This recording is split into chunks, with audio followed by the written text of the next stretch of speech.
옛날, 아주 먼 옛날에 깊고 깊은 산골짜기, 굽이굽이 흐르는 강물 소리만이 정막을 깨우는 작은 마을이 있었습니다. 사방이 높은 산으로 둘러싸여 해가 늦게 뜨고 일찍 지는 이곳은 아침이면 물 한 개가 마을 전체를 포근한 소미불처럼 덮어주어 몽환적인 풍경을 자아내곤 하는 곳이었습니다. 마을 사람들은 이 강을 단순히 물이 흐르는 곳이 아니라 마을의 안녕과 풍요를 관장하는 신령한 존재가 머무는 곳이라 믿으며 대대로 강을 경외하고 섬기며 살아왔습니다. 강은 때로는 넉넉한 물고기를 내어주어 사람들의 배를 불려주었지만 때로는 거친 물살로 두려움을 주기도 하여 마을 사람들은 늘 조심스러운 마음으로 강가에 섰습니다.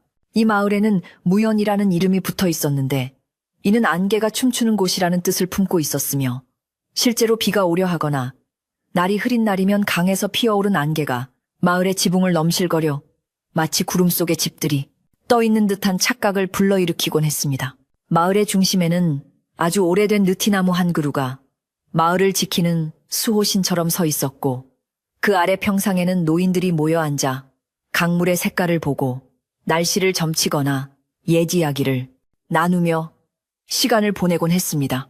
사람들은 욕심을 부리지 않고 강이 내어주는 만큼만 거두어들였으며 그것이 강이 신과 맺은 보이지 않는 약속이라 굳게 믿으며 평화로운 나날을 보내고 있었습니다. 마을을 이끄는 촌장강 영감은 누구보다도 이 마을의 법도와 전통을 중요하게 여기는 사람이었는데 그의 집안은 대대로 촌장직을 맡아오며 강이 신을 모시는 제사를 주관해온 뼈대 있는 가문이었습니다. 강 영감은 희끗희끗한 수염을 길게 기르고 언제나 꼿꼿한 자세를 유지했으며 그의 말 한마디는 마을 사람들에게 법과도 같아 누구도 그의 권위에 토를 달지 않았습니다. 그는 마을의 질서를 유지하기 위해 엄격한 규칙들을 정해두었는데 그 중에서도 가장 중요한 것은 강이 상류 물살이 휘돌아 검푸른 빛을 띠는 검은 소 근처에는 절대 그물을 던져서는 안 된다는 금기였습니다.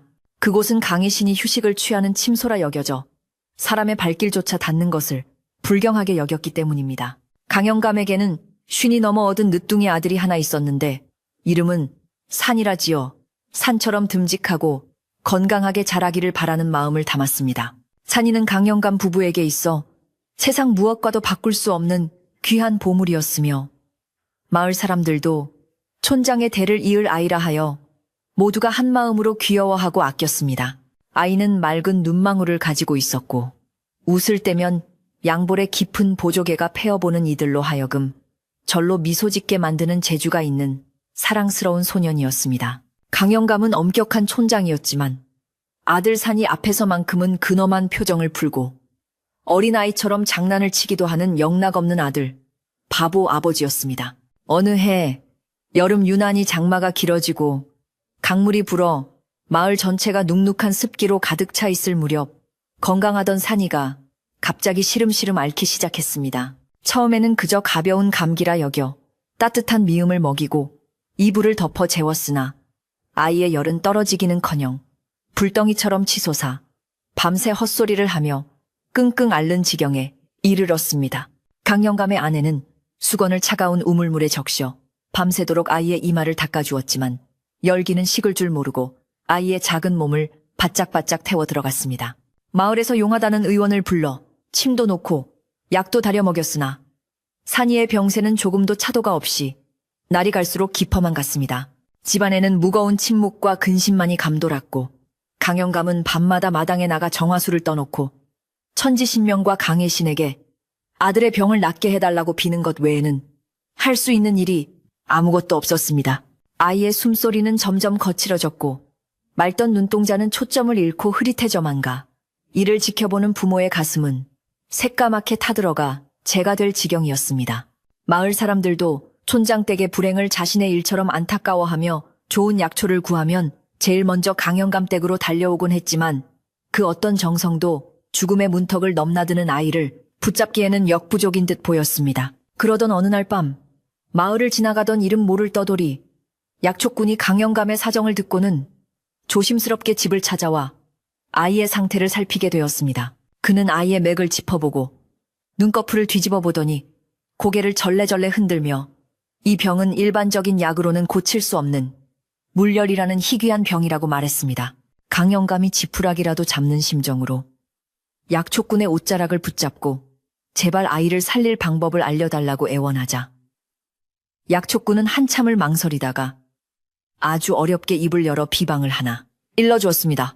그것은 바로 이 마을, 강상류 깊은 곳, 사람들이 절대 들어가지 않는 검은 소에 사는 은빛, 비늘을 가진 잉어를 고아 먹어야만 열을 내리고 아이를 살릴 수 있다는 것이었습니다. 그 말을 들은 강영감은 그 자리에 얼어붙은 듯 굳어버렸고 그의 얼굴에는 핏기가 싹 가셔 하얗게 질리고 말았습니다.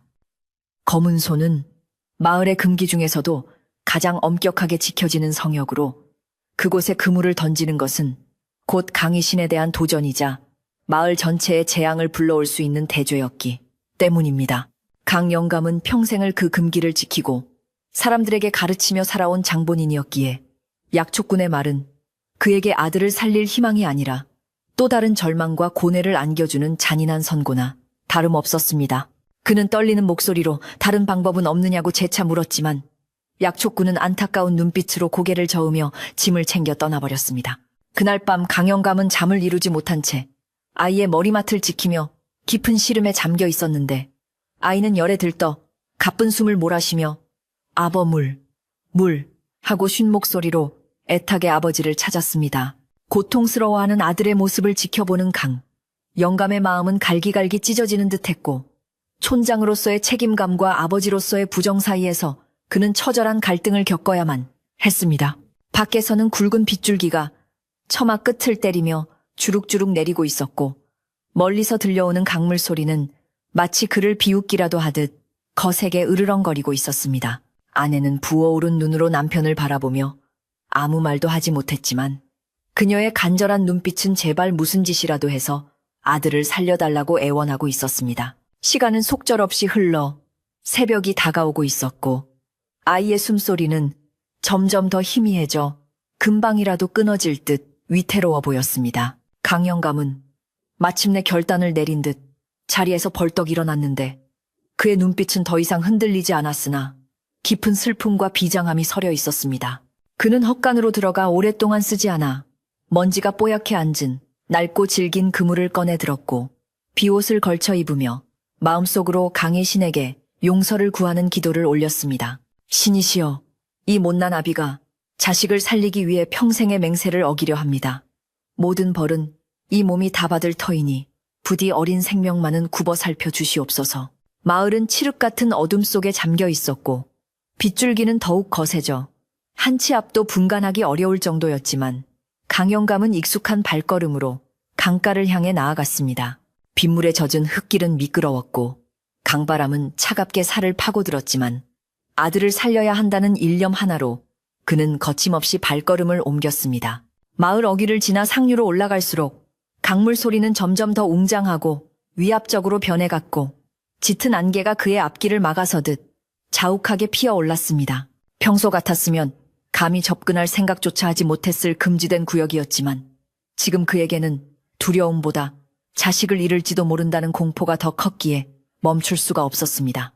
마침내 강영감은 전설 속의 검은 소가 내려다 보이는 바위 언덕에 도착했는데 그곳의 물은 다른 곳보다 훨씬 검고 깊어 마치 빨려 들어갈 듯한 아득한 깊이를 자랑하고 있었습니다. 비바람이 몰아치는데도 그곳의 수면만은 기이할 정도로 잔잔했고 가끔씩 수면 위로 튀어오르는 물고기의 비늘이 번개 빛을 받아 번뜩이는 것이 보였습니다. 강영감은 떨리는 손으로 그물을 정리하며 숨을 골랐고 그의 심장은 쿵쿵거리는 소리가 귓가에 들릴 정도로 요동치고 있었습니다.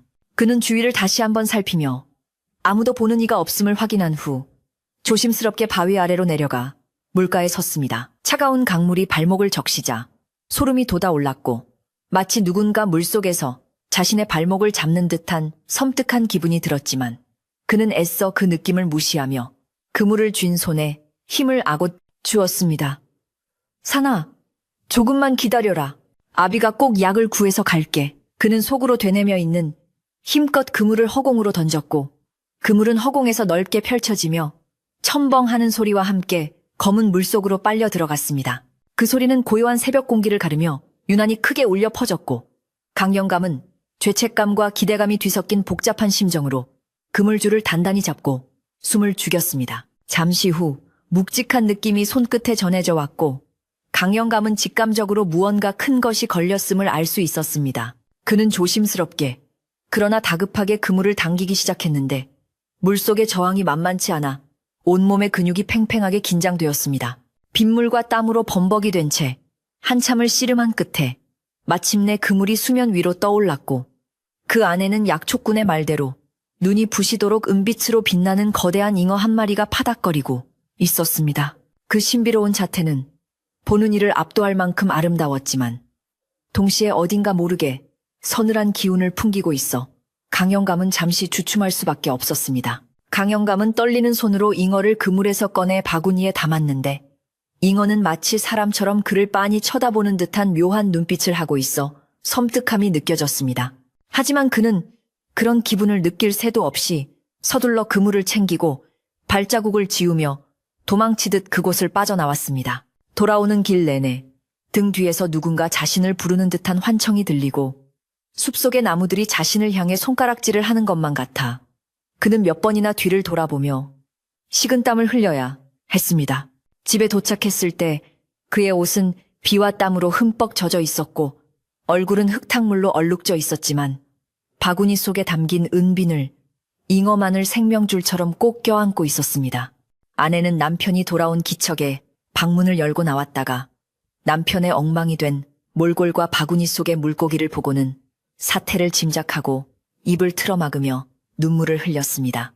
그녀는 남편이 저지른 일이 얼마나 무서운 일인지 알고 있었지만 죽어가는 아들을 살리기 위해 목숨을 걸고 금기를 깬 남편의 정성에 가슴이 미어지는 듯 했습니다. 두 사람은 말 한마디 없이 서둘러 부엌으로 들어가 솥에 물을 붓고 잉어를 넣어 고기 시작했는데 타오르는 장작불 위에서 끓어오르는 솥을 바라보는 그들의 눈에는 불안과 희망이 교차하고 있었습니다. 날이 밝아오면서 솥에서는 구수하면서도 어딘가 비릿한 향이 퍼져나갔고 강영감은 정성껏 고아낸 뽀얀 국물을 그릇에 담아 아들의 방으로 가지고 들어갔습니다. 다행히 산이는 아버지가 떠먹여주는 약물을 간신히 받아 넘겼고 신기하게도 약을 먹은 지 얼마 지나지 않아 거칠던 숨소리가 조금씩 잦아들기 시작했습니다. 불덩이 같던 몸의 열도 서서히 내리기 시작했고 창백하던 얼굴에도 아주 희미하게 남아 핏기가 돌아오기 시작하자 강영감 부부는 서로를 부둥켜 안고 안도의 눈물을 흘렸습니다.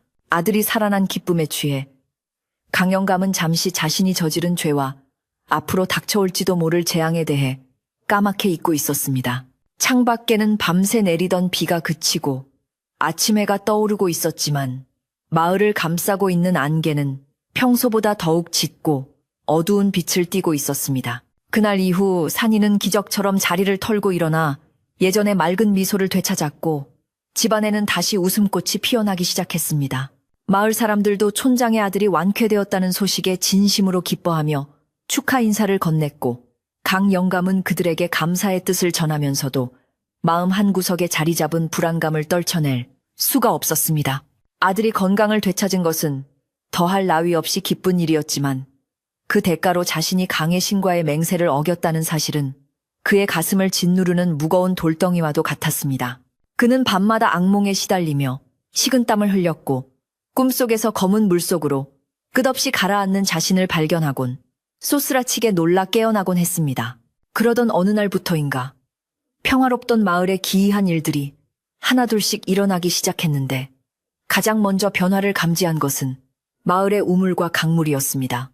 맑고 깨끗하던 우물물에서 비릿한 흙냄새가 나기 시작하더니 강물은 이유 없이 붉은 황토색으로 뒤집혀 흐르기 시작했습니다.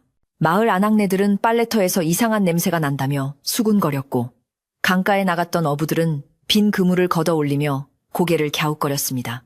평소 같으면 물고기가 넘쳐나던 계절임에도 불구하고 강에서는 물고기 그림자조차 찾아보기 힘들 정도로 씨가 말라버린 것이었습니다.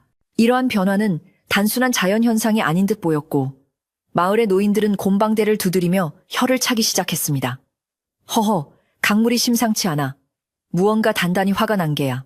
노인들의 걱정스러운 말은 바람을 타고 마을 전체로 퍼져나갔고 사람들의 얼굴에는 알 수 없는 불안감이 드리우기 시작했습니다. 강영감은 이런 마을의 분위기를 감지하고 겉으로는 태연한 척하며 사람들을 안심시켰지만 속으로는 자신의 죄 때문에 이런 일이 벌어지는 것은 아닌지 전전긍긍하며 하루하루를 살얼음판 걷듯 보내고 있었습니다.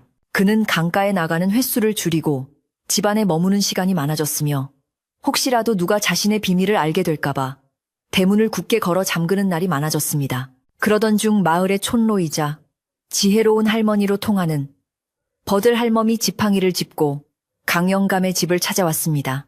버들 할멈은 마을의 대소사를 꿰뚫고 있으며 보이지 않는 것까지 보는 신통력을 지녔다고 알려진 인물로 강영감조차도 함부로 대할 수 없는 어르신이었습니다. 그녀는 마당에 들어서자마자 킁킁거리는 소리를 내며 냄새를 맡더니 강영감을 뚫어지게 쳐다보며 의미심장한 미소를 지었습니다. 강영감은 긴장한 기색을 감추며 할멈을 맞이했지만 그녀의 눈빛은 마치 그의 속마음을 다 들여다보고 있는 듯하여 등골이 서늘해지는 것을 느꼈습니다. 할멈은 대청마루에 걸터앉아 마당에서 뛰어놀고 있는 산이를 잠시 바라보다가 낮지만 뼈 있는 목소리로 강영감에게 말을 건넸습니다. 촌장 영감, 요즘 강물 소리가 예전 같지 않지. 밤마다 우는 소리가 들려 잠을 통제할 수가 없어. 마치 잃어버린 것을 내놓으라고 떼를 쓰는 어린아이처럼 말이야. 버들 할멈의 말에 강영감의 심장이 철렁 내려앉았고 그는 짐짓 모르는 척하며 말을 돌리려 애썼습니다. 하지만 할멈은 개의치 않고 말을 이어갔습니다. 옛말에 이르기를 물의 것은 물에 두고 무의 것은 물에 두어야 탈이 없다고 했네. 억지로 자리를 옮기면 반드시 사단이 나는 법이지. 자네도 그 이치를 잘 알고 있지 않은가. 할멈의 말은 비수처럼 강영감의 가슴에 꽂혔고 그는 아무런 대꾸도 하지 못한 채 고개를 떨구고 말았습니다. 버들 할멈이 대문을 나서며 남긴 말은 강영감의 가슴에 묵직한 돌덩이처럼 내려앉아 그가 숨을 쉴 때마다 죄책감이라는 날카로운 가시가 되어 심장을 찔러대었습니다. 할멈의 뒷모습이 안개 속으로 완전히 사라질 때까지 강영감은 대문 기둥을 잡고 서서 한참 동안이나 멍하니 그곳을 바라볼 수밖에 없었습니다. 마당에서는 병석을 털고 일어난 아들 산이가 흙장난을 하며 까르르 웃는 소리가 들려왔지만 그 명랑한 웃음소리조차 강영감의 귓가에는 마치 자신의 죄를 비웃는 강의 신의 노여운 꾸지람처럼 들려와 등골을 오싹하게 만들었습니다. 그는 떨리는 손으로 마른 세수를 하며 마음을 다잡으려 애썼지만 이미 불안의 씨앗은 그의 마음속 깊은 곳에 뿌리를 내리고 검은 싹을 틔우기 시작한 뒤였습니다. 그날 밤부터 마을을 감싸고 도는 안개의 기운이 확연히 달라졌는데 평소라면 산허리를 부드럽게 감싸 안으며 포근함을 주던 하얀 안개가 아니라 웁지대에서나 볼 법한 누렇고 칙칙한 색깔의 안개가 마을 전체를 집어삼킬 듯이 덮쳐왔습니다. 안개에서는 비릿한 물이끼 냄새와 함께 썩은 흙내음이 진동하여 사람들은 문을 꽁꽁 걸어 잠그고도 코를 틀어막아야 할 지경이었습니다. 마을의 개들은 허공을 향해 이유 없이 짖어대며 불안에 떨었고 처마 밑에 둥지를 틀었던 제비들도 기이한 기운을 감지했는지 새끼들을 데리고 황급히 마을을 떠나버려 마을은 더욱 스산한 정막 속에 갇히게 되었습니다. 다음 날 아침 강가에 나갔던 아낙네들의 비명소리가 새벽의 정적을 깨뜨리며 마을 전체에 울려 퍼졌습니다. 빨래를 하러 나갔던 여인들은 핏빛으로 변해버린 강물을 보고 소스라치게 놀라 빨래방망이를 놓치고 주저앉아 벌벌 떨고 있었습니다.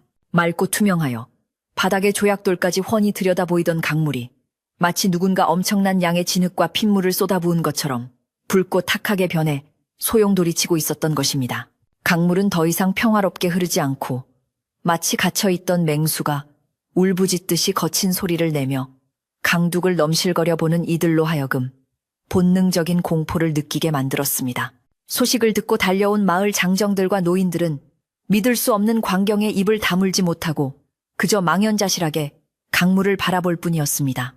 평생 이 강가에서 살아온 노인들조차 난생 처음 보는 기괴한 현상에 고개를 절레절레 흔들며 이것은 분명 강의 신이 크게 노한 징조라고 입을 모아 수군거렸습니다. 강영감도 사람들 틈에 섞여 붉은 강물을 바라보고 있었는데 그의 얼굴은 강물 빛깔과는 대조적으로 핏기 하나 없이 하얗게 질려 있었고 쥐고 있는 주먹에는 식은땀이 흥건하게 배어 나오고 있었습니다.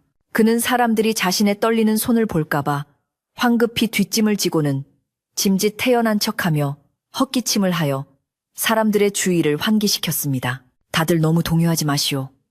상류 쪽에 큰 비가 와서 흙탕물이 내려온 것일게요. 며칠 지나면 다시 맑아질 테니 걱정 말고 각자 할 일을 하시오. 강영감은 애써 목소리에 힘을 주어 말했지만 그의 목소리 끝은 미세하게 떨리고 있어 예전 같은 위엄을 찾아보기 힘들었습니다.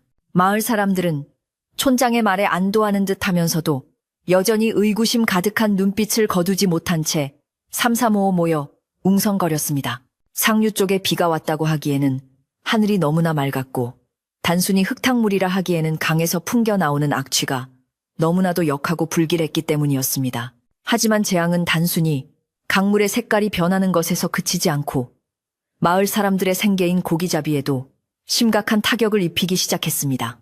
강물이 뒤집힌 후로 강에서는 그 흔하던 피라미 한 마리조차 잡히지 않게 되었고 어부들이 던진 그물은 텅텅 빈 채로 올라오거나 시커먼 물풀 덩어리만 걸려 올라오기 일쑤였습니다. 마을 최고의 어부라 불리는 덕수마저 며칠째 빈손으로 돌아오자 마을 사람들의 불안감은 이제 생존에 대한 공포로 바뀌어가고 있었습니다.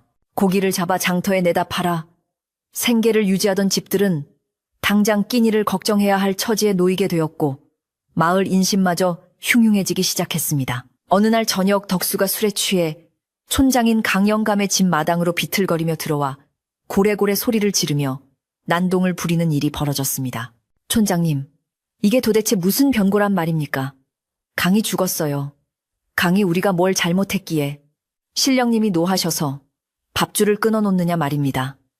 덕수의 울부짖음은 강영감의 가슴을 후벼 파는 듯했고 그는 차마 덕수의 얼굴을 똑바로 쳐다볼 수 없어 고개를 돌리고 말았습니다. 아내와 산이가 방에서 겁에 질린 눈으로 내다보고 있었고 강영감은 서둘러 덕수를 달래어 돌려보냈지만 그의 등 뒤로 쏟아지는 덕수의 원망 섞인 한탄은 밤새도록 귓가를 맴돌았습니다. 마을에는 흉흉한 소문이 꼬리에 꼬리를 물고 퍼져나가기 시작했는데 누군가 밤중에 상류 쪽에서 도깨비불을 보았다거나 물속에서 사람의 형상을 한 괴물이 올라오는 것을 보았다는 식의 괴담들이었습니다. 개 중에는 누군가 금기를 어기고 검은 소에 손을 댔다는 구체적인 소문까지 돌기 시작하여 강영감을 더욱 불안하게 만들었습니다. 사람들은 모이기만 하면 범인이 누구일지 추측하느라 바빴고 서로를 의심하는 눈초리로 바라보며 마을의 분위기는 점점 더 삭막해져만 갔습니다. 강영감은 사람들이 수군거리는 소리가 들릴 때마다 자신의 심장이 쿵 하고 내려앉는 것을 느꼈고 마치 발가벗겨진 채 사람들 앞에 서 있는 듯한 수치심과 공포에 시달려야 했습니다. 강영감의 집안 분위기도 예전 같지 않았는데 아내는 남편의 눈치를 살피며 숨소리조차 크게 내지 못했고 산이마저 아버지의 어두운 표정을 보고는 칭얼거리는 일이 잦아졌습니다.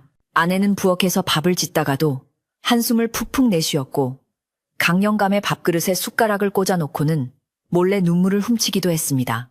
그녀는 남편이 아들을 살리기 위해 무슨 짓을 했는지 알고 있었기에 마을에 닥친 재앙이 남편의 죄 때문이라는 생각에 죄책감을 함께 짊어지고 있었던 것입니다. 두 부부는 밤이 되면 불을 끄고 나란히 누워 천장만 바라보며 차마 입 밖으로 내지 못한 말들을 가슴속으로만 삼키며 긴 밤을 지새우곤 했습니다. 그러던 중 마을 우물가에 아낙네들이 모여 빨래를 하다가 해괴한 일을 겪게 되었는데 물을 길어 올린 두레박 안에 죽은 물고기 한 마리가 담겨 올라온 것이었습니다.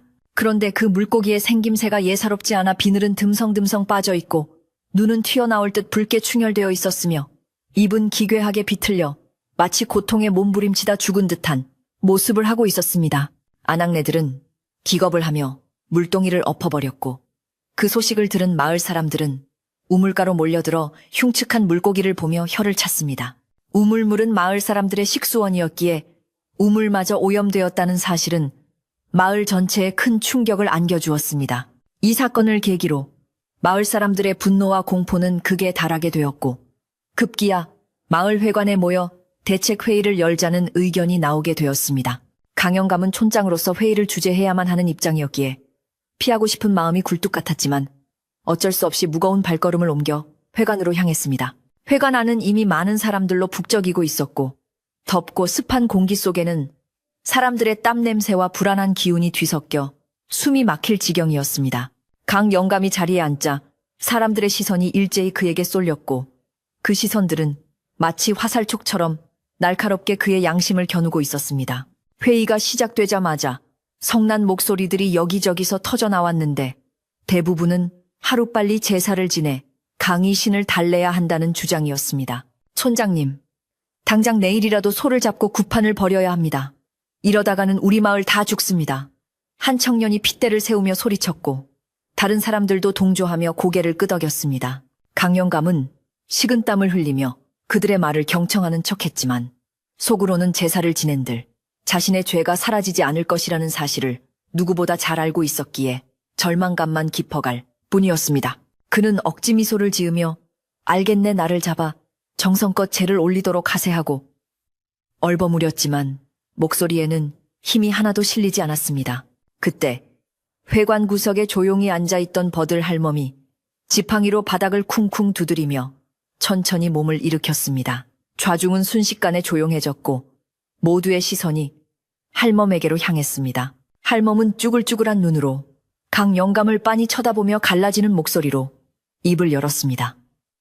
제사가 대수인가 부정을 탄 원인을 찾아야지 썩은 살을 도려내지 않고 새 살이 돋기를 바라는 것은 어리석은 짓이야. 할멈의 말은 정확히 강 영감의 폐부를 찔렀고 그는 마치 할멈이 자신의 속을 훤히 들여다보고 있는 것만 같아 몸둘 바를 몰랐습니다. 할멈은 잠시 말을 멈추고 주위를 둘러보더니 다시 한번 의미심장한 말을 던졌습니다. 내 며칠 전 꿈에 강물 속에서 갓쓴 양반들이 줄지어 걸어 나오는 것을 보았네. 그들의 표정이 어찌나 슬프고 노여워 보이던지 내 차마 눈을 뜨고 볼 수가 없었어. 이것은 산 사람이 죽은 사람의 자리를 건드렸거나 사람의 도리를 어긴 일이 있다는 뜻이야. 할멈의 꿈 이야기에 사람들은 웅성거리기 시작했고 분위기는 더욱 공포스럽게 변해갔습니다. 강 영감은 갓쓴 양반이라는 말에 심장이 붙는 듯한 충격을 받았는데 그것은 바로 자신의 조상들을 의미하는 것일 수도 있다는 불길한 예감이 들었기 때문이었습니다. 회의는 별다른 결론 없이 흉흉한 분위기 속에 끝이 났고 사람들은 찜찜한 표정으로 하나둘씩 자리를 떴습니다. 강 영감은 가장 늦게까지 자리에 남아있다가 사람들이 모두 돌아간 뒤에야 비틀거리는 걸음으로 회관을 나섰습니다. 밤 공기는 차가웠지만 그의 몸은 불덩이처럼 뜨거웠고 머릿속은 온통 혼란스러운 생각들로 가득 차 있었습니다. 집으로 돌아가는 길. 그는 무언가에 홀린 듯 강가 쪽으로 발길을 돌렸는데 붉은 강물이 달빛을 받아 검붉게 번들거리는 모습이 마치 지옥의 불구덩이처럼 보였습니다. 그는 강둑에 서서 한참 동안 강물을 내려다보며 이제 더 이상 피할 곳이 없다는 사실을 뼈저리게 느끼고 있었습니다. 강 영감은 자신이 저지른 일이 단순히 금기를 깬 것을 넘어 조상들의 명예를 더럽히고 마을 전체를 위기로 몰아넣었다는 자책감에 괴로워했습니다. 그는 강물을 향해 무릎을 꿇고 엎드려 흐느껴 울기 시작했는데 그의 울음소리는 강물 소리에 묻혀 누구에게도 들리지 않았습니다. 아버님, 할아버님, 이 못난 자손을 용서해 주십시오. 제 목숨을 바쳐서라도 마을을 구할 수만 있다면 그리하겠습니다.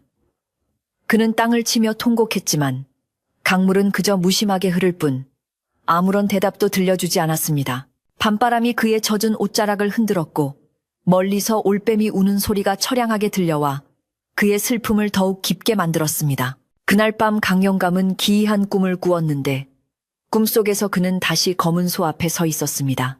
물속에서 수많은 물고기들이 튀어올라 그를 향해 입을 뻐끔거렸는데 자세히 보니 그 물고기들의 얼굴이 하나같이 낯익은 사람들의 얼굴을 하고 있었습니다. 개 중에는 돌아가신 아버지의 얼굴도 있었고 어릴 적 자신을 예뻐해주던 할아버지의 얼굴도 있었으며 심지어 며칠 전 회의에서 보았던 마을 사람들의 얼굴도 섞여 있었습니다. 물고기들은 소리 없는 비명을 지르며 그에게 다가와 살려달라고 애원하거나 너 때문에 우리가 이렇게 되었다며 원망하는 눈빛을 보내고 있었습니다. 꿈에서 깬 강 영감은 온몸이 땀으로 흠뻑 젖어 있었고 심장은 터질 듯이 요동치고 있었습니다. 밖에서는 새벽 닭이 울고 있었지만 날이 밝아오는 것이 두려워 그는 이불을 머리끝까지 뒤집었었습니다. 하지만 아무리 귀를 막아도 꿈속에서 보았던 물고기들의 비명소리가 귓가에서 떠나지 않았고 눈을 감아도 그들의 원망 섞인 눈빛이 선명하게 떠올라 괴로웠습니다. 그는 자리에서 일어나 냉수한 사발을 들이켰지만 타들어가는 목마름은 가시지 않았습니다. 이제 그는 자신이 직접 나서서 이 사태를 해결해야 한다는 것을 직감했지만 아직 용기가 나지 않아 망설이고만 있었습니다. 한편 아침이 밝자마자 마을에는 또다시 소란이 일어났는데 이번에는 강가에 죽은 물고기 떼가 하얗게 떠올라 강물을 뒤덮어버린 것이었습니다. 물고기 썩는 냄새가 온 마을을 진동했고 파리떼가 들끓어 사람들은 집 밖으로 나올 엄두조차 내지 못했습니다. 이것은 단순한 흉조를 넘어 명백한 재앙의 시작이었으며 마을 사람들의 인내심도 이제 한계에 다다르고 있었습니다. 사람들은 촌장의 집으로 몰려와 대문을 두드리며 대책을 요구하기 시작했고 성난 목소리들이 담장을 넘어 집 안까지 들려왔습니다. 강영감은 대청마루에 앉아 굳게 닫힌 대문을 바라보며 깊은 한숨을 내쉬었습니다. 아들 산이는 엄마 품에 안겨 겁에 질린 표정으로 아버지를 바라보고 있었고 아내는 불안한 눈빛으로 남편의 결단을 기다리고 있었습니다. 강영감은 자리에서 일어나 옷매무새를 다듬고 갓을 고쳐 쓴 뒤 비장한 표정으로 마당으로 내려섰습니다. 그는 이제 더 이상 숨을 곳도 물러설 곳도 없다는 것을 알고 있었기에 정면으로 부딪혀 이 사태를 매듭짓기로 결심했던 것입니다. 하지만 그가 대문을 열고 나가려는 순간 하늘이 어두워지며 굵은 빗방울이 떨어지기 시작했고 멀리서 천둥 소리가 으르렁거려 그의 앞날이 순탄치 않을 것임을 예고하고 있었습니다. 마당 한 구석에 놓인 큰 항아리, 그 안에 강영감이 몰래 잡아온 여분의 물고기들이 들어있다는 사실을 아는 사람은 아무도 없었습니다. 아들을 살리고 남은 혹시 모를 재발을 대비해 남겨둔 그 물고기들이 항아리 속에서 거칠게 요동치기 시작했습니다. 뚜껑이 들썩거릴 정도로 강하게 몸부림치는 소리가 빗소리 사이로 기괴하게 들려왔고 강영감은 그 소리에 쏘스라치게 놀라 걸음을 멈췄습니다. 마치 항아리 속의 물고기들이 밖의 소란에 반응하여 나가고 싶어 안달이 난 것처럼 혹은 촌장에게 무언가 할 말이 있다는 듯이 격렬하게 벽을 들이받고 있었던 것입니다. 강영감은 떨리는 손으로 항아리 뚜껑에 손을 얹었는데 차가운 온기 너머로 전해오는 진동이 예사롭지 않았습니다. 쿵쿵쿵. 그것은 물고기의 몸짓이라기보다는 마치 누군가 안에서 주먹으로 두드리는 듯한 리듬감 있는 소리였습니다. 그는 직감적으로 이 항아리 속의 존재들이 오늘 일어날 일의 열쇠를 쥐고 있음을 깨달았고 두려움과 호기심이 뒤섞인 눈으로 항아리를 내려다보았습니다. 빗줄기는 점점 굵어져 폭우로 변해가고 있었고 밖에서 웅성거리는 마을 사람들의 목소리와 항아리 속의 둔탁한 소음이 뒤섞여 강영감의 정신을 혼미하게 만들고 있었습니다. 빗줄기가 잠시 소강 상태를 보이며 검은 구름 사이로 희미한 달빛이 새어나왔지만 강영감의 집 앞을 가득 메운 마을 사람들의 웅성거림은 좀처럼 잦아들 기미를 보이지 않았습니다. 굳게 닫힌 대문 안쪽에서 강영감은 항아리 뚜껑을 누르고 있던 손을 천천히 떼어내며 거친 숨을 몰아쉬는 자신의 가슴을 진정시키려 애썼습니다. 항아리 속의 요동침은 멈추었지만 그것이 전해준 서늘한 공포는 손끝을 타고 온몸으로 퍼져나가고 있었고 밖에서 들려오는 촌장님 나오십시오라는 외침은 그를 더욱 막다른 골목으로 몰아넣고 있었습니다. 그는 결심을 굳힌 듯 입술을 깨물고는 갓끈을 단단히 조여매고 대문을 활짝 열어 젖혔습니다. 갑작스럽게 열린 대문에 놀란 마을 사람들은 일순간 조용해졌고 횃불을 든 장정들의 시선이 일제히 촌장에게 쏠렸습니다. 강영감의 얼굴은 며칠 새 반쪽이 되어 있었고 눈 밑은 책탄이 어두웠지만 그 눈빛만은 형형하게 빛나고 있어 촌장으로서의 위엄을 잃지 않으려 안간 힘을 쓰고 있음이 역력했습니다. 그는 좌중을 천천히 둘러보며 낮지만 힘있는 목소리로 말했습니다. 자네들의 불안과 분노를 내 모르는 바가 아니네.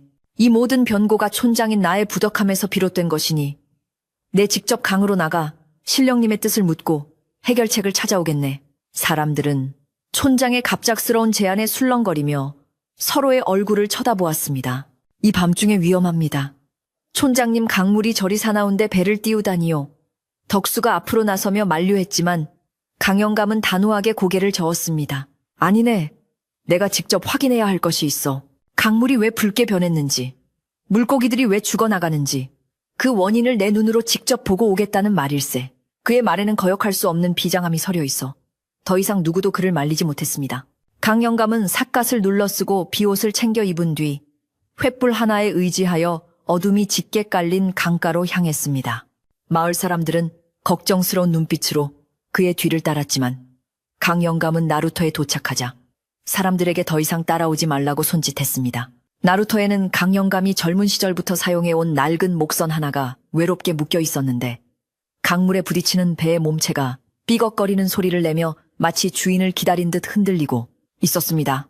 강영감은 익숙한 솜씨로 밧줄을 풀고 배에 올라타 노를 저어 어둠 속으로 미끄러져 들어갔습니다. 마을 사람들의 횃불 불빛이 점점 멀어지며 점처럼 작아지자 강영감의 주위에는 오로지 칠흑 같은 어둠과 거친 물살 소리만이 남게 되었습니다. 강물은 낮에 보았던 것보다 훨씬 더 검고 깊어 보였고 물비린내는 코를 찌르듯이 역하게 올라와 속을 메스껍게 만들었습니다. 그는 배를 저어 마을에서 보이지 않는 강의 중류 물살이 휘돌아 나가는 깊은 곳으로 향했습니다. 사실 그가 강에 나온 진짜 이유는 신의 뜻을 묻기 위함이 아니었습니다.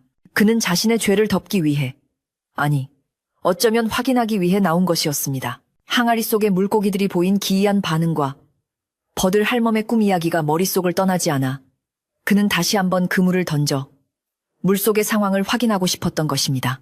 만약 정말로 강이 자신을 저주하고 있다면 그 실체를 직접 마주하고 빌어서라도 용서를 구해야 한다는 절박한 심정이 그를 이 차가운 강물 위로 이끌었습니다. 배가 강의 중심부에 이르자 강영감은 노를 멈추고 잠시 숨을 골랐습니다. 안개가 수면 위로 스멀스멀 피어올라 시야를 가렸고 어디선가 부엉이 우는 소리가 음산하게 들려왔습니다. 그는 떨리는 손으로 그물을 집어들었는데 그물은 물을 머금어 평소보다 훨씬 무겁게 느껴졌습니다. 신이시여, 부디 노여움을 거두소서. 그는 나지막이 주문처럼 중얼거리며 그물을 던졌고 그물은 타각하는 소리와 함께 검은 물속으로 펼쳐지며 가라앉았습니다. 그물이 바닥에 닿기를 기다리는 시간은 마치 영겁의 시간처럼 길게 느껴졌고 강영감의 심장은 터질 듯이 쿵쾅거렸습니다. 얼마나 지났을까? 그물줄을 잡고 있던 손끝에 묵직한 진동이 전해져 왔습니다. 그것은 살아있는 물고기가 파닥거리는 경쾌한 느낌이 아니라 마치 물먹은 손뭉치처럼 무겁고 둔탁한 느낌이었습니다. 강영감은 침을 꼴깍 삼키며 조심스럽게 그물을 당기기 시작했는데 물속의 무언가가 그물을 잡고 놓아주지 않으려는 듯 팽팽하게 맞서고 있어 배가 기우뚱거릴 정도였습니다. 그는 젖먹던 힘까지 짜내어 그물을 끌어올렸고 마침내 수면 위로 시커먼 형체들이 하나둘씩 모습을 드러내기 시작했습니다.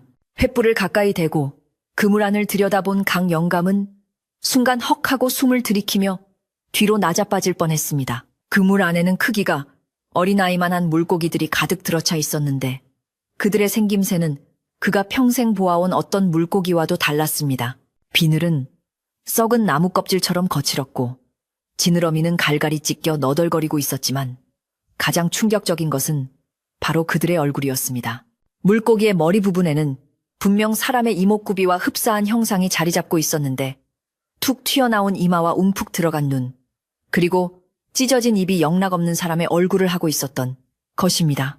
강영감은 자신의 눈을 의심하며 눈을 비비고 다시 쳐다보았지만 흉측한 형상은 사라지지 않고 오히려 더 선명하게 그를 노려보고 있었습니다.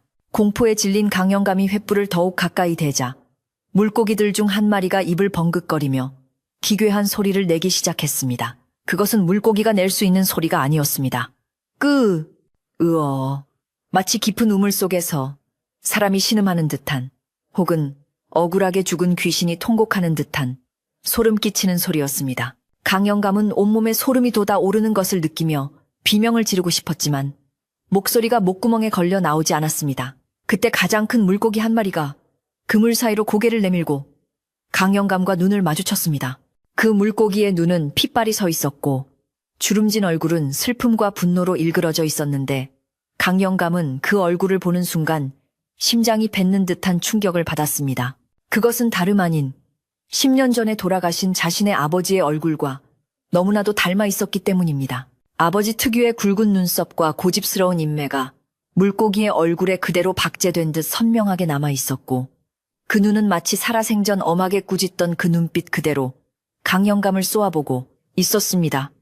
아, 아버님. 강영감의 입에서 헛바람 같은 목소리가 새어나왔고 그는 두려움에 뒷걸음질 치다 배의 난간에 부딪혔습니다. 강영감이 혼란에 빠져 있는 사이 다른 물고기들도 일제히 그를 향해 고개를 돌렸습니다. 그들의 얼굴 또한 하나같이 낯이 익었는데 어떤 것은 돌아가신 할아버지의 얼굴이었고 어떤 것은 어릴 적 옆집에 살다 죽은 아저씨의 얼굴이었습니다. 잡힌 물고기들이 모두 마을의 조상들이나 먼저 간 사람들의 얼굴을 하고 있었던 것입니다.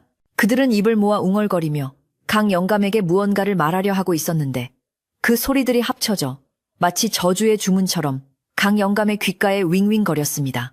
네가 감히 약속을 어겨. 그들의 목소리는 물소리에 섞여 흐릿했지만 그 뜻만은 명확하게 전달되어 강영감의 영혼을 난도질했습니다. 강영감은 공포를 견디지 못하고 이건 꿈이야, 악몽이라고 라고 소리치며 그물을 들어 강물로 던져버리려 했습니다. 하지만 물고기들은 그물코를 입으로 물고 늘어지며 좀처럼 떨어지려 하지 않았습니다.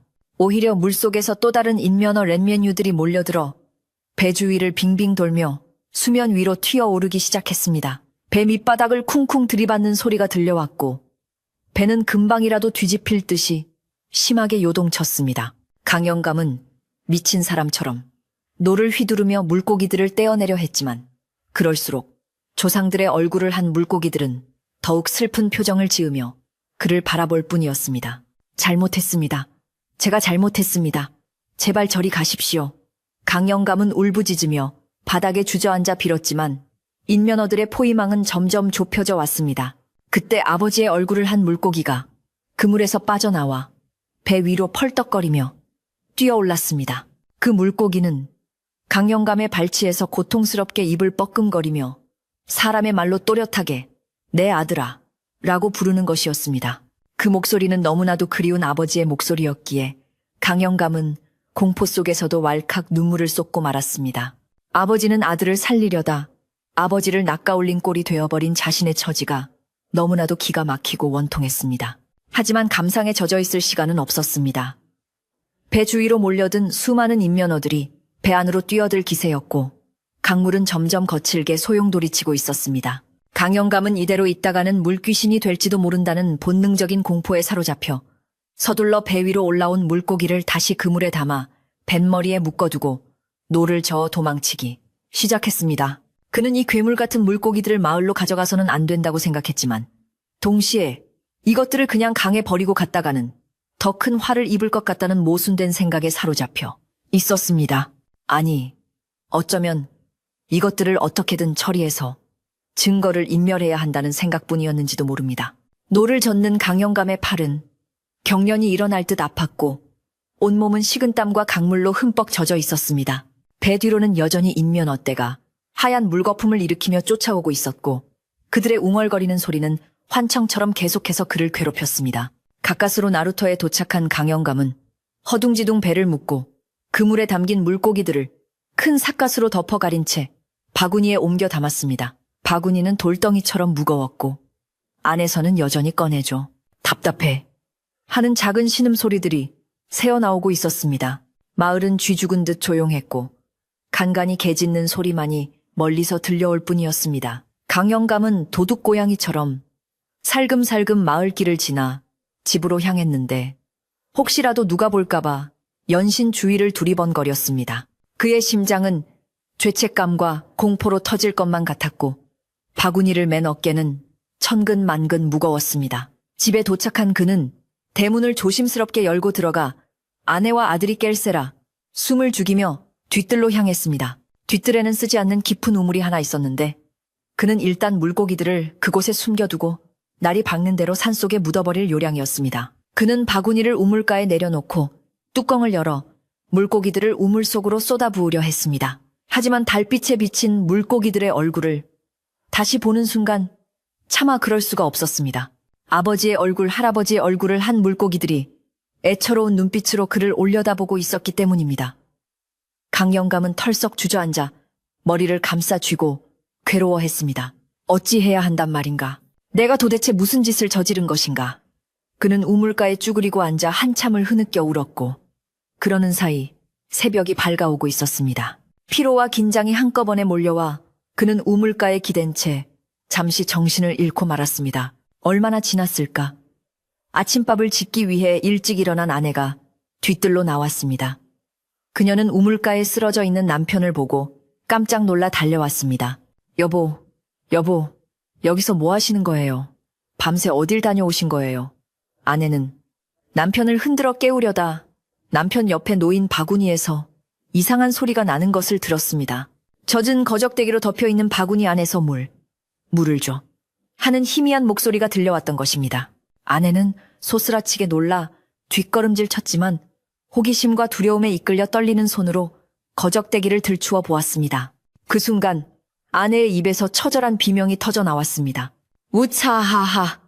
그녀의 눈앞에는 시퍼런 눈을 뜬 물고기 한 마리가 그녀를 정면으로 노려보고 있었는데 그 얼굴은 다름 아닌 시아버지, 즉 강영감의 아버지 얼굴이었습니다. 아내는 너무나 큰 충격에 바닥에 주저앉으며 실성한 사람처럼 비명을 질러댔고 그 소리는 고요한 아침 공기를 찢고 마을 전체로 울려 퍼졌습니다. 그 비명 소리에 강영감은 화들짝 놀라 깨어났지만 이미 엎질러진 물이었습니다. 아내는 손가락으로 바구니를 가리키며 아버님이 왜 저기에? 라고 외치며 공포에 떨었습니다. 아내의 비명소리에 잠을 깬 이웃 사람들이 하나둘씩 강영감의 집 담장 너머로 고개를 내밀었고 곧이어 대문을 박차고 들어오기 시작했습니다. 무슨 일입니까? 촌장님 댁에 무슨 변고가 생긴 겁니까? 덕수와 마을 장정들이 마당으로 뛰어들어왔고 그들은 뒤뜰 우물가에서 사색이 되어 있는 촌장 부부와 그 앞에 놓인 수상한 바구니를 목격하게 되었습니다. 강영감은 황급히 바구니를 몸으로 가리려 했지만 바구니 안에 물고기들이 요동치며 밖으로 튀어나오는 바람에 모든 것이 수포로 돌아갔습니다. 바닥으로 떨어진 물고기들은 파닥거릴 때마다 아이고, 덥다, 목마르다 하는 사람의 소리를 내뱉었고 그 기괴한 광경을 목격한 마을 사람들은 그 자리에서 얼어붙어 버렸습니다. 누군가 떨리는 목소리로 외쳤습니다. 저거 촌장님 아버님 아니야. 저건 뒷집 할배고. 사람들은 경악하며 뒷걸음질 쳤고 공포는 순식간에 분노로 바뀌어 강영감을 향했습니다. 강영감은 털썩 무릎을 꿇고 고개를 떨구었고 그의 등 뒤로는 아침 햇살이 비치고 있었지만 그의 앞에는 돌이킬 수 없는 어둠이 짙게 깔려 있었습니다. 촌장님, 이게 도대체 어찌 된 일입니까? 조상님들을 잡아다 국이라도 끓여 드실 셈이었습니까? 덕수가 멱살을 잡을 듯이 달려들었고 마을 사람들은 웅성거리며 강영감을 애워쌌습니다. 강영감의 아내는 기절하여 쓰러졌고 방 안에서 자고 있던 어린 사니마저 밖에 소란에 깨어 울음을 터뜨렸습니다. 아이의 울음소리가 마당에 울려 퍼지자 인면어들은 더욱 구슬프게 신음소리를 내기 시작했습니다. 이제 강영감의 비밀은 만천하에 드러났고 그는 촌장이 아닌 죄인이 되어 마을 사람들의 심판대 앞에 서게 되었습니다. 버들 할멈이 인파를 해치고 천천히 걸어 나왔습니다. 그녀는 바닥에 떨어진 인면어를 안타까운 눈빛으로 바라보다가 지팡이로 강영감의 어깨를 툭 쳤습니다. 결국 사단이 나고 말았구려. 자네가 살린 것은 아들이지만 죽인 것은 마을의 믿음일세. 할멈의 말에 강영감은 오열하며 땅에 머리를 박았습니다. 사람들의 시선은 싸늘하게 식어 있었고 누구 하나 그를 동정하지 않았습니다. 하지만 이것은 끝이 아니라 더 큰 재앙의 전주곡에 불과했으니 하늘에서는 다시금 먹구름이 몰려와 해를 가리고 강물은 성난 짐승처럼 울부짖으며 마을을 향해 범람할 준비를 하고 있었습니다. 마당을 가득 메운 마을 사람들의 웅성거림은 거친 파도 소리처럼 촌장의 집을 집어삼킬 듯했고 하늘에서는 마치 이들의 분노의 화답이라도 하듯 굵은 빗줄기가 다시 쏟아져 내리기 시작했습니다. 바닥에 떨어진 인면어들은 빗물을 맞자 더욱 격렬하게 파닥거리며 살려다오 숨이 막힌다라는 기괴한 신음소리를 내뱉었고 그 소리는 사람들의 공포심을 자극하여 분위기를 더욱 험악하게 만들었습니다. 덕수를 비롯한 몇몇 혈기, 왕성한 청년들은 당장이라도 강영감을 끌어내어 멍석말이라도 할 기세로 주먹을 불끈 쥐었지만 차마 조상들의 얼굴을 한 물고기들을 밟을까봐 섣불리 다가서지 못하고 있었습니다. 강영감은 흙바닥에 이마를 또치며 오열하고 있었고 그 모습은 한때 마을을 호령하던 위험 있는 촌장이 아닌 자식의 병 앞에서 무너져 내린 나약한 아비의 모습일 뿐이었습니다. 그때 군중의 뒤편에서 묵묵히 지켜보던 버들 할멈이 지팡이로 바닥을 내리치며 우렁찬 목소리로 호통을 쳤습니다. 다들 멈추지 못할까? 지금 누구를 탓하고 있을 때가 아니야. 강물이 마을 코앞까지 들이닥쳤는데 서로 멱살잡이나 하고 있을 셈인가? 할멈의 일갈에 사람들은 찬물을 끼얹은 듯 조용해졌고 시선은 다시 강영감에게로 모아졌습니다. 할멈은 강영감 앞으로 다가와 쭈그리고 앉아 그의 젖은 어깨를 감싸주며 나지막하지만 단호하게 물었습니다. 자네 어찌하여 이런 일을 벌였는지, 저 물고기들이 왜 자네 조상의 얼굴을 하고 있는지, 여기 있는 사람들 앞에 한 점 숨김없이 털어놓게. 그래야 꼬인 매듭을 풀 수 있어. 강영감은 떨리는 고개를 들어 충혈된 눈으로 마을 사람들을 둘러보았습니다. 그는 목이 메어 말문이 막혔지만 억지로 침을 삼키며 갈라지는 목소리로 입을 열었습니다. 모두 내 죄입니다. 산이가, 내 아들 산이가 죽어가고 있었습니다. 의원도 포기한 아이를 살릴 길은 오직 검은 소에 사는 영물을 먹이는 것뿐이라는 말에 제가 눈이 멀었습니다. 그의 고백은 빗소리에 섞여 흐느낌으로 변해갔습니다. 촌장으로서 마을의 규율을 지켜야 함을 알면서도 아비된 도리로 자식을 먼저 보낼 수가 없었습니다. 내 손으로 맹세를 깨고 그물을 던진 순간 강이 저주를 내려 잡히는 물고기마다 내 조상의 얼굴을 하게 만들었습니다. 마을 사람들은 강영감의 절절한 고백을 들으며 복잡한 표정을 지었습니다. 그들 또한 누군가의 부모였고 자식을 위해서라면 불 속이라도 뛰어들 수 있는 마음을 가지고 있었기에 강영감의 심정을 아주 이해 못하는 것은 아니었습니다. 하지만 마을의 안녕을 담보로 금기를 깬 행위는 용서받기 힘든 일이었고 눈앞에서 파닥거리는 인면어들의 흉측한 모습은 그들의 동정심을 가로막는 거대한 벽이었습니다. 덕수가 침통한 표정으로 물었습니다. 그래서 아들은 살렸습니까? 그 대가가 마을 전체의 몰살이라면 그게 과연 올바른 선택이었습니까? 그 질문은 강영감의 가슴을 가장 아프게 찌르는 비수와도 같았습니다. 강영감은 아무 말도 하지 못하고 다시 고개를 떨구었고 마당 구석 방에서는 이 모든 소란을 듣고 있던 어린 산이가 방문을 열고 뛰쳐나왔습니다. 아버지를 괴롭히지 마세요. 다 제 탓이에요. 제가 아파서 그런 거예요. 아이는 비를 맞으며 아버지에게 달려와 그의 목을 끌어안고 엉엉 울음을 터뜨렸습니다. 아이의 울음소리는 어른들의 분노를 잠재우는 찬물과도 같았고 빗속에서 서로를 부둥켜 안고 우는 부자의 모습은 보는 이들의 마음을 짠하게 만들었습니다. 바닥에 있던 인면어들조차 아이의 울음소리가 들리자 파닥거림을 멈추고 슬픈 눈으로 그 광경을 지켜보는 듯 했습니다. 버들 할멈은 하늘을 올려다보며 혀를 찼습니다. 비가 그치지 않는구나. 강이 놓여옴이 아직 풀리지 않았어. 이대로 두면 오늘 밤 안으로 마을이 물에 잠길 게야. 그녀는 강영감을 일으켜 세우며 엄명했습니다. 자네가 결자해지 개쩌 제즈해야 하네. 저 물고기들을 다시 바구니에 담게. 그리고 자네가 직접 지고 강으로 가서 신령님께 용서를 빌고 물의 것을 물로 돌려보내야 하네. 그것만이 우리가 살 길이야. 강영감은 할멈의 말에 정신이 번쩍 든 듯 눈물을 닦고 고개를 끄덕였습니다. 그는 서둘러 흩어진 물고기들을 하나하나 조심스럽게 집어 바구니에 담기 시작했습니다. 물고기를 집어들 때마다 차가워 집에 가고 싶다 하는 조상들의 목소리가 손끝을 타고 전해져 왔지만 강영감은 이를 악물고 참아냈습니다.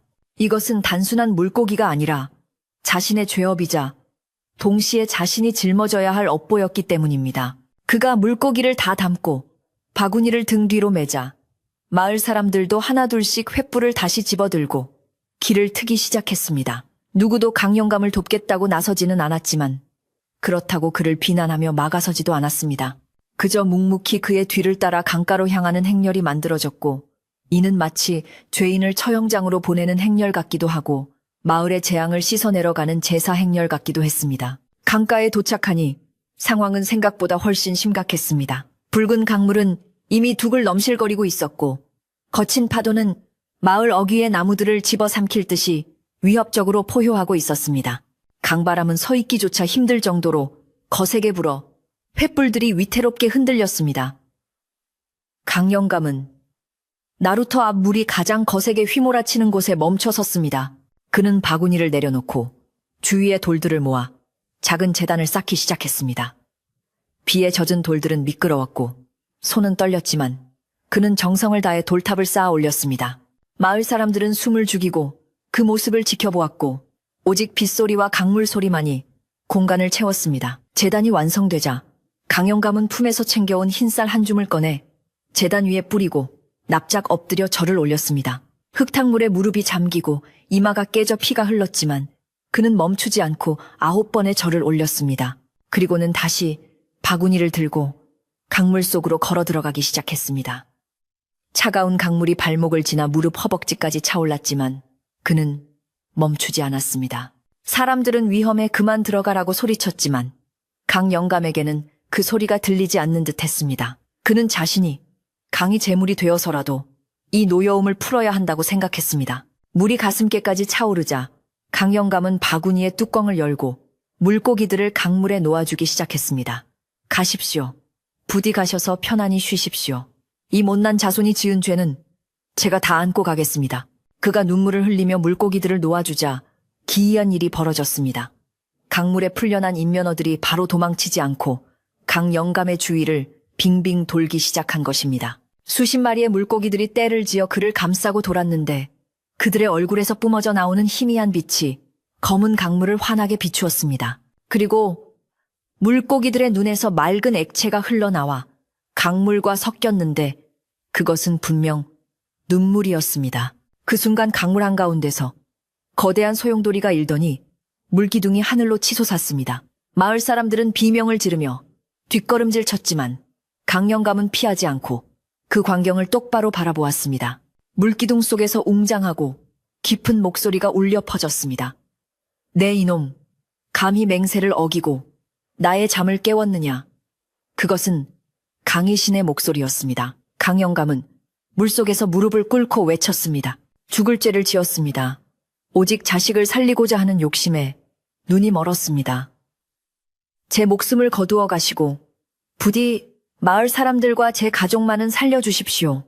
강영감의 처절한 외침이 끝나자 주위를 돌던 인면어들이 일제히 물기둥을 향해 튀어올랐습니다. 그들은 마치 강영감을 변호하려는 듯 입을 모아 웅성거리는 소리를 냈습니다. 용서하소서. 핏줄을 위한 마음이었습니다. 저 아이의 정성을 봐서라도 조상들의 영혼이 담긴 물고기들의 탄원이 강물 위로 울려 퍼졌습니다. 강희 씨는 잠시 침묵하더니 다시금 천둥 같은 목소리로 말했습니다.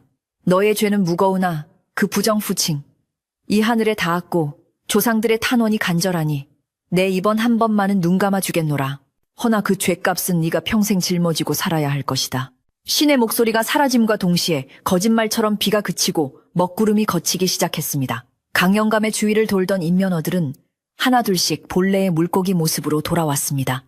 흉측했던 사람의 얼굴은 사라지고 매끈한 은빛 비늘을 가진 평범한 잉어와 붕어들이 되어 유유히 물살을 가르고 깊은 곳으로 사라졌습니다. 붉게 뒤집혔던 강물도 서서히 재색을 찾아가며 흙탕물이 가라앉고 맑은 옥빛이 감돌기 시작했습니다.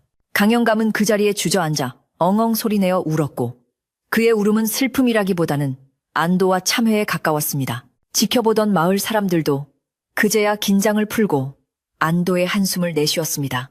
덕수와 몇몇 청년들이 서둘러 강으로 뛰어들어가 탈진한 강영감을 부축하여 눈으로 데리고 나왔습니다. 떼채 올라온 강영감은 흠뻑 젖은 채로 마을 사람들을 향해 고개를 숙였습니다. 면목이 없습니다. 정말 면목이 없습니다. 사람들은 더 이상 그를 비난하지 않았습니다. 비록 그가 큰 죄를 지었지만 목숨을 걸고 결자해지하는 모습을 보며 그들의 분노도 눈 녹듯 사라졌기 때문입니다. 버들 할멈이 다가와 강영감의 젖은 등을 두드려 주었습니다. 됐네. 이제 됐어. 비가 그쳤으니 다 끝난 게야. 강영감의 집으로 돌아온 마을 사람들은 젖은 옷을 말리며 마당에 모여 앉았습니다. 아내는 부엌으로 들어가 솥에 불을 지피고 따뜻한 꿀물과 죽을 쑤기 시작했습니다. 흉흉했던 기운이 사라진 집안에는 다시 온기가 돌기 시작했고 사람들은 모닥불을 피워놓고 둘러앉아 몸을 녹였습니다. 누군가 헛간에서 묵은 김치를 꺼내왔고 다른 집에서는 막걸리 한 마를 들고 왔습니다. 큰 재앙을 넘긴 후의 안도감 때문인지 사람들은 평소보다 더 끈끈한 유대감을 느끼며 서로의 안부를 묻고 막걸리 잔을 기울였습니다. 강영감은 젖은 옷을 갈아입고 마루에 나와 앉았습니다. 그는 산이를 무릎에 앉히고 마을 사람들을 향해 정식으로 입을 열었습니다. 오늘부로 저는 촌장직을 내려놓겠습니다. 사사로운 정에 이끌려 마을을 위험에 빠뜨린 죄인이 어찌 마을의 어른 노릇을 하겠습니까? 앞으로는 강을 지키는 문지기가 되어 평생 속죄하며 살겠습니다. 사람들은 만류하려 했으나 강영감의 의지는 확고했습니다. 그리고 마을 사람들도 그것이 순리임을 알기에 더 이상 강권하지 않았습니다. 덕수가 잔을 채워주며 말했습니다. 촌장님이 아니더라도 영감님은 우리 마을의 큰 어른이십니다. 오늘 고생 많으셨습니다. 죽을 쑤어 온 아내가 사람들에게 그릇을 돌렸고 따뜻한 죽이 뱃속으로 들어가자 사람들의 언마음도 완전히 풀렸습니다. 마당 한가운데 피워놓은 모닥불이 타닥타닥 소리를 내며 타올랐고 그 불빛 아래 모인 사람들의 얼굴에는 평온함이 깃들었습니다.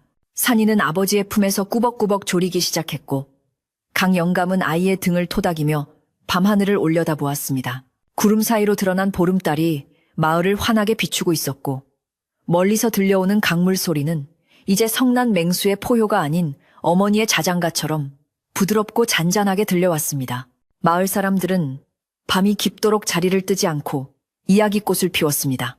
그들은 오늘의 공포를 이야기하며 몸서리치기도 했지만 결국 가족을 위하는 마음이 무엇인지에 대해 깊이 공감하며 서로를 위로했습니다. 버들 할멈은 아이들에게 옛날 이야기를 들려주며 오늘 있었던 일이 훗날 전설이 되어 경계로 삼게 될 것임을 넌지시 일러주었습니다. 강영감의 집 마당은 마을의 사랑방이 되어 불안과 공포를 씻어내고 다시 화합을 다지는 치유의 장소가 되었습니다. 그렇게 폭풍우가 지나간 마을에는 다시금 평화로운 정적이 찾아오고 있었습니다. 그날의 거센 폭풍우가 지나가고 마을에 다시 평온이 찾아온 지도 어느덧 여러 해가 흘렀습니다.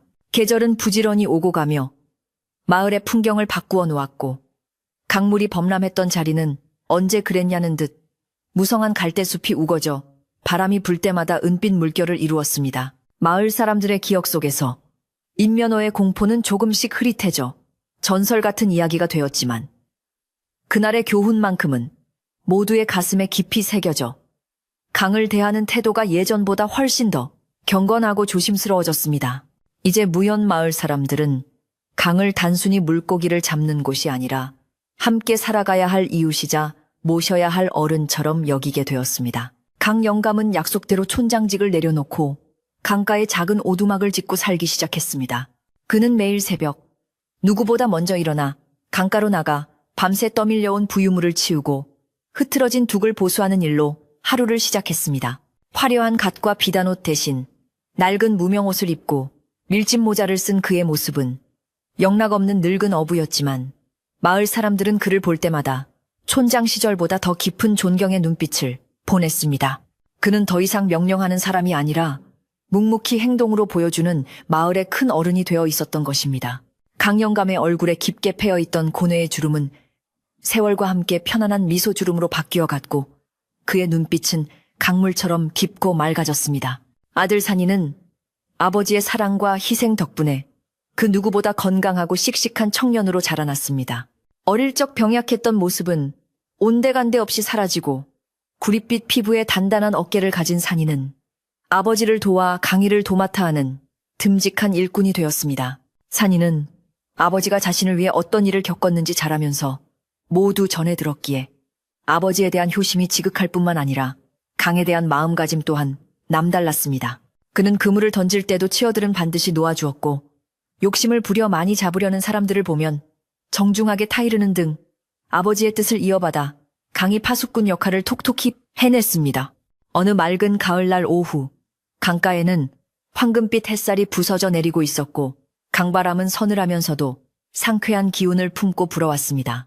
강영감은 나루터 끝에 걸터 앉아 낡은 그물을 손질하고 있었고 그 옆에서는 산이가 잡아온 물고기들을 갈무리하고 있었습니다. 아버지, 올해는 유난히 피라미씨알이 굵습니다. 강이 우리에게 베풀어주는 것이 참으로 많습니다. 산이의 말에 강영감은 허허 웃으며 고개를 끄덕였습니다. 그렇고 말고 우리가 욕심을 버리고 순리대로 살면 자연은 언제나 그보다 더 큰 것으로 보답하는 법이지. 그게 바로 강의 마음이란다. 부자의 대화는 잔잔한 물결처럼 평화롭게 이어졌습니다. 마을에는 새로운 촌장이 선출되었지만 마을에 중요한 대소사가 있을 때면 사람들은 여전히 강영감을 찾아와 지혜를 구하곤 했습니다. 강영감은 그럴 때마다 사양하지 않고 자신의 경험을 바탕으로 진심 어린 조언을 해주었는데 그의 말에는 욕심을 경계하고 화합을 중요시하는 철학이 담겨 있어 마을을 올바른 길로 이끄는 나침반 역할을 했습니다. 예전처럼 권위를 내세우지 않아도 사람들의 마음이 저절로 그에게 모였고 강영감의 오두막은 마을 사람들의 사랑방이 되어 늘 웃음소리가 끊이지 않았습니다. 덕수는 이제 중년의 나이가 되어 마을 어촌계장이 되었는데 그는 틈만 나면 강영감을 찾아와 막걸리 잔을 기울이며 세상 돌아가는 이야기를 나누는 것을 가장 큰 낙으로 삼았습니다. 해가 서산으로 넘어가면서 하늘과 강물이 온통 붉은 노을빛으로 물들기 시작했습니다. 저녁밥 짓는 연기가 마을의 초가, 지붕 위로 모락모락 피어오르고 구수한 된장국 냄새가 바람을 타고 강가까지 전해져 왔습니다. 강영감은 하던 일을 멈추고 굽은 허리를 펴며 마을 풍경을 바라보았습니다. 평화로운 저녁 풍경은 그가 그토록 지키고 싶었던 그리고 잠시 잃어버릴 뻔했던 소중한 일상이었습니다. 그는 문득 십수년 전 핏빛으로 물들었던 강물과 울부짖던 인면어들의 모습이 떠올랐지만 이제는 그것이 공포가 아닌 아련한 아픔으로 그리고 감사함으로 남아 있었습니다. 조상들이 자신을 용서하고 마을을 지켜주었기에 지금의 평화가 있음을 그는 한시도 잊지 않았습니다. 영감, 저녁 드시러 들어오세요. 멀리서 아내의 목소리가 들려왔습니다. 강영감의 아내 또한 마음고생을 많이 했지만 이제는 얼굴에 넉넉한 웃음을 되찾고 남편과 아들을 위해 정성껏 밥상을 차리는 평범한 어머니로 살아가고 있었습니다.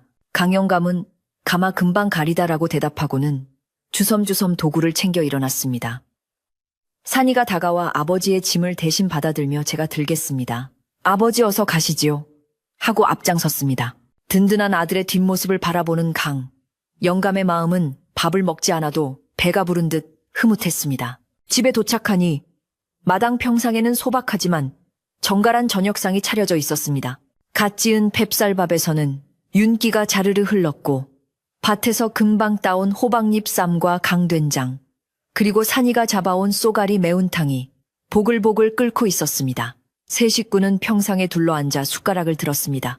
따뜻한 밥 한 숟가락이 입안에 들어가자 온몸에 온기가 퍼지며 하루의 피로가 눈 녹듯 사라졌습니다.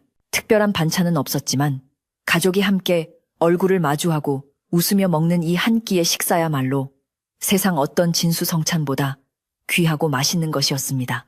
식사를 하며 도란도란 나누는 이야기 소리가 밤하늘로 퍼져나갔습니다. 참, 옆집 순이네가 며칠 전에 등남을 했다더군요.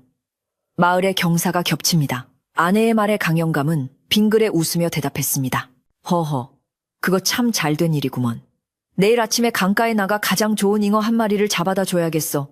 산모 몸조리에는 그만이지. 산이도 맞장구를 치며 제가 새벽같이 나가서 제일 크고 실한 놈으로 잡아오겠습니다라고 거들었습니다. 이렇게 이웃의 기쁨을 자신의 일처럼 기뻐하고 나누려는 마음들이 모여 마을은 더욱 따뜻하고 살기 좋은 곳이 되어가고 있었습니다. 밤이 깊어지자 풀벌레 소리가 자장가처럼 들려오고 둥근 보름달이 마을 한가운데 있는 느티나무 가지에 걸렸습니다. 식사를 마친 강영감은 뒷짐을 지고 마당을 거닐며 소화를 시키고 있었습니다. 그는 문득 뒤뜰 우물가로 발걸음을 옮겼습니다. 한때 인면어들을 숨겨두었던 공포와 비명이 가득했던 그곳은 이제 맑은 물이 찰랑거리는 평범한 우물로 돌아와 있었습니다. 그는 우물에 비친 달 그림자를 내려다보며 마음속으로 조상님들께 인사를 올렸습니다. 아버님, 할아버님 덕분에 산이가 저렇게 훌륭하게 자랐습니다. 부디 저 물길 따라 편안한 곳에 머무시고 이 못난 자식 걱정은 마십시오. 우물 속의 달 그림자가 잔물결에 흔들리며 마치 환하게 웃는 얼굴처럼 보였습니다. 그것은 착각일 수도 있었지만 강영감에게는 조상들이 보내는 무언의 대답처럼 느껴져 가슴이 뭉클해졌습니다. 그는 가볍게 목례를 하고 다시 마당으로 돌아왔습니다. 방 안에서는 아내와 산이가 이부자리를 펴며 두런두런 이야기하는 소리가 들려왔고 그 소리는 세상에서 가장 듣기 좋은 음악처럼 강영감의 귀를 즐겁게 했습니다. 그는 마루 끝에 앉아 곰방대에 불을 붙이고 길게 연기를 내뿜으며 밤하늘의 별들을 올려다보았습니다. 마을을 감싸고 도는 강의 물소리가 밤의 정적을 타고 또렷하게 들려왔습니다. 쏴, 쏴. 그 소리는 더 이상 맹수의 울음소리도 원망 섞인 비명소리도 아니었습니다. 그것은 마치 어머니가 아이를 재울 때 등을 토닥여주는 소리 같기도 하고 오랜 친구가 곁에서 속삭여주는 위로의 말 같기도 했습니다. 강물은 쉬지 않고 흐르며 마을의 모든 근심과 걱정을 싣고 먼 바다로 떠내려 보내고 그 빈자리에 새로운 희망과 생명을 실어 나르고 있었습니다. 강영감은 그 소리에 귀를 기울이며 자신이 지켜야 할 것이 무엇인지 그리고 물려주어야 할 것이 무엇인지를 다시 한번 되새겼습니다. 버들 할멈은 이제 너무 늙어 거동이 불편해졌지만 여전히 툇마루에 앉아 강을 바라보는 것을 좋아했습니다. 그녀는 지나가는 아이들을 불러 모아 옛날 이야기를 들려주곤 했는데 그 이야기의 끝은 항상 이렇게 맺어지곤 했습니다. 그래서 사람들은 알게 되었단다. 강물은 그저 흐르는 물이 아니라 우리 조상들의 숨결이고 우리가 지켜야 할 약속이라는 것을 말이야. 욕심을 부리면 강이 화를 내지만 마음을 나누면 강은 어머니의 품처럼 우리를 안아준단다. 아이들은 초롱초롱한 눈으로 할멈의 이야기를 들으며 고개를 끄덕였고 그 아이들의 마음속에도 강을 사랑하고 아끼는 씨앗이 심어졌습니다. 어느덧 밤이 깊어 마을의 집들마다 하나둘씩 등불이 꺼지고 세상은 고요한 잠속에 빠져들었습니다. 강 영감도 곰방대를 털고 방으로 들어갔습니다. 따뜻한 아랫목에 누워 눈을 감으니 창호지 문 너머로 들려오는 강물 소리가 더욱 선명하게 다가왔습니다. 그 소리는 마치 잘했다, 고생했다, 이제 편히 쉬거라 라고 말해주는 것 같았습니다. 강 영감은 아들 산이의 고른 숨소리를 들으며 입가에 옅은 미소를 머금은 채 깊은 잠에 빠져들었습니다. 그의 꿈속에는 더 이상 악몽이 찾아오지 않았고 오직 은비늘 물고기들이 평화롭게 헤엄치는 맑고 푸른 강만이 펼쳐져 있었습니다.